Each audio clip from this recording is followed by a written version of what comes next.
ملک میں بجلی کی قلت اور مہنگائی کے اصل ذمہ داروں کو بے نقاب کرنے کی ضرورت ہے۔ پاکستان میں 2014 کے سول نافرمانی کی سازش تک پہنچنا ہوگا۔ لاہور میں نیوز کانفرنس میں جاوید لطیف نے کہا کہ نواز شریف کو جلد سزا دلوانے والوں کے لیے مانیٹرنگ کی جاتی تھی۔ بجلی کے بلوں میں 2-4 روپیہ یونٹ کم کرنے سے معاملہ ٹھیک نہیں ہوگا۔ IPPs معاہدوں اور ڈالرز میں ادائیگی کو سامنے لایا جائے۔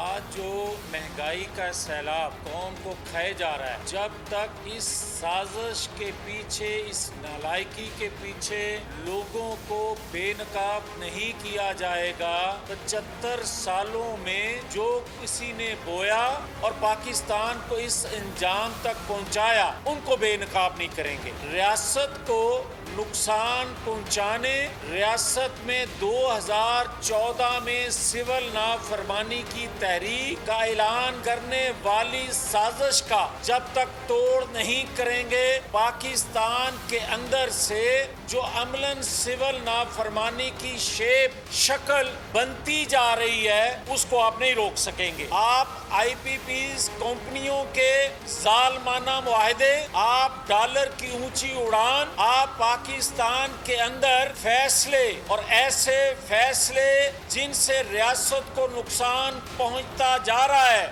ان چیزوں کو قوم کے سامنے نہیں لائیں گے تو اب بکھرے ہوئے قوم جو ہیں وہ 2-4-10 روپے یونٹ کم کرنے سے سبسکرائب کریں اور بیل دبائیں تاکہ کوئی خبر رہ نہ جائے۔